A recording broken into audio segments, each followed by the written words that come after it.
Actually, I was talking to my mom, and we talk about movies. Yeah. She goes, and she always asks me, have you seen any good movies lately? And I'm sitting there thinking, I'm like, you know what? No. I can't remember the last good movie I went to. In a theater. I can't remember. I just saw 300. How was it? I loved it. Thought it was great. Just amazing battle scenes. People get all picky. Yeah, half the movie's in slow motion. Good. People were bitching about Gladiator. Oh, when Gladiator came out, they were bitching like, I didn't like the way Ridley Scott did the fight scenes because they're too blurry and too like the shaky cam as they were fighting and stuff like that. Because they weren't used to filmmaking like that. That's what made that so cool. No, I don't think anyone did that before, where it was all close-ups and it just made you feel like it was a real fight. Oh, 300 was so cool. Like, they'd be in normal motion, and then slow motion shot of someone just hacking someone's leg off. Yeah. Blood squirting out in slow motion. Really cool movie.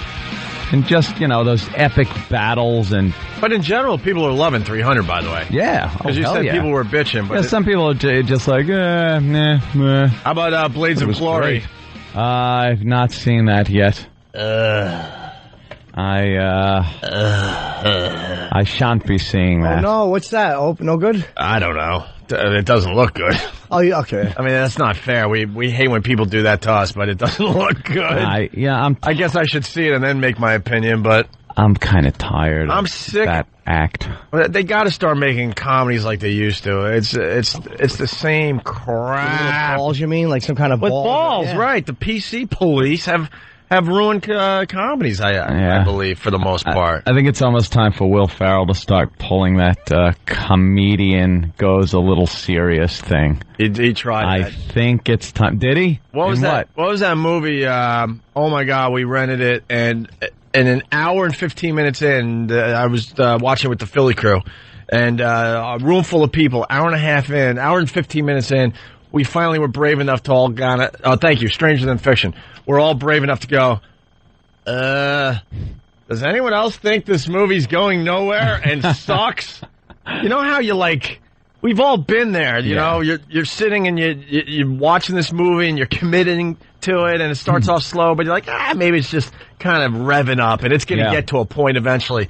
Hour and 15 minutes in, we finally realized, oh my God, this movie blows. Really bad? Yeah, but you kept hoping and hoping and hoping it was going somewhere, and it just never went anywhere, and we gave up on it. And then the comedians, comedy actors doing that, when they go serious, it kind of takes them a couple of movies to get up to speed. It was brutal, and then we finally said, screw this, and then we're like, what else did we get from Blockbuster? We got Murderball, which is an amazing documentary if you haven't seen it yet, and we threw that in. What you're saying is it was no Spanglish.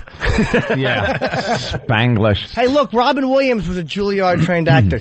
He does great serious films. Sometimes they're better than comedies. Yeah, very good. Awakenings and, Dead I like his serious movies way better than his comedies. I don't like his comedies. I really don't. Well, Garp was good. I mean, he's got some funny ones. Mrs. Garp Doubtfire was amazing. was funny. And I thought he was funny. Mrs. Doubtfire was funny, but you kind of, put him in a woman's suit, whatever.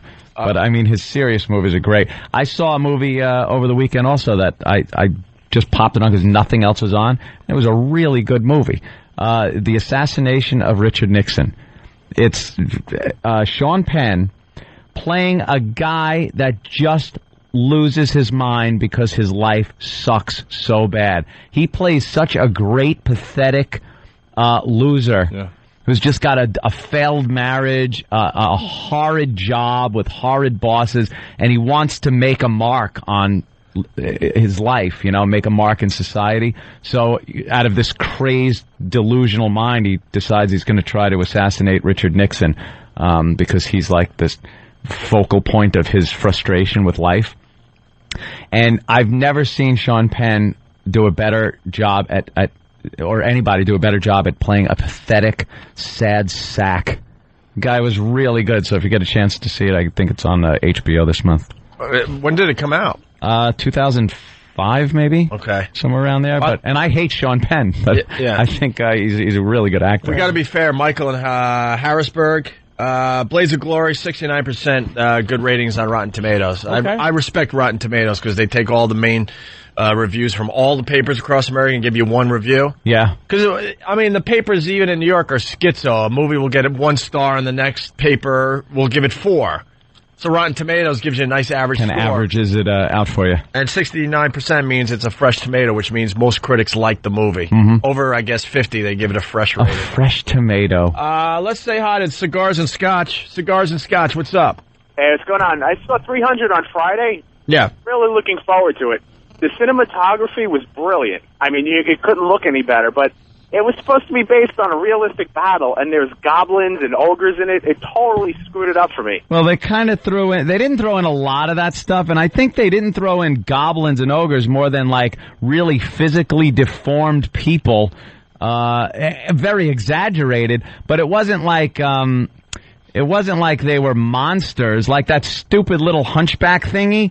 That could have been some diseased guy from way back when, way over the top, but... They were monsters, though, because there was, like, this Jabba the Hutt guy with these, axe arms that, like, decapitated the generals. Oh, yeah, that guy. That He was kind of cool. Executioner, big fat guy. Know what, I was watching TV, and they were talking about, I forgot the name of the movie, and Aunt saw it, too. It's Children.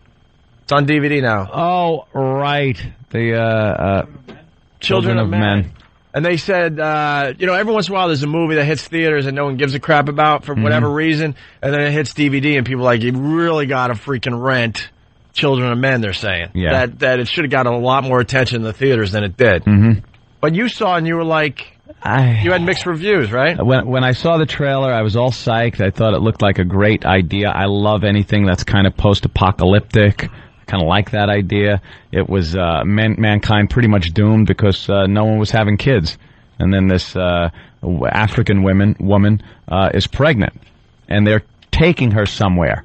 Explain to me where. I had no clue. There's a war going on. I have no clue. The end of the movie, I have no clue. It got 91% reviews. Good reviews that's fantastic. On Rotten Tomatoes. Thanks a lot, because those are critics. I don't know what was going on in that movie. I don't know where anyone was going with this pregnant woman and the baby. I have no idea. That's where I was left. Yeah, I haven't seen the credits started rolling, and I was like, rewind. What? We missed a chapter. This wasn't burnt properly. Yeah, maybe that's the problem. Oh, it was Ixnay on the burnt properly. I saw The Queen. How was The Queen? Very well acted. Yeah, it was. A little slow. I knew it was going to be slow, but then again, I saw it on a plane, so it didn't matter. How fast does it really have to go? You weren't going anywhere. Who cares? There's a scene with a scene with her and Margaret Thatcher, where they had let's just say something with. Two ends that look exactly the same, and the old butt cheeks were clapping together. I was laughing, high-fiving my girl. She dozed off in my lap, which was really not what I wanted her to be doing there. She just fell asleep. That's slow, huh? Oh, it was awful. I was so irritated. A little slow. Good movie, though. I mean, well acted, but, all right, we get it. You're stoic. You're stoic. The Queen is for queers. Exactly. I'm not watching that. I have my limits.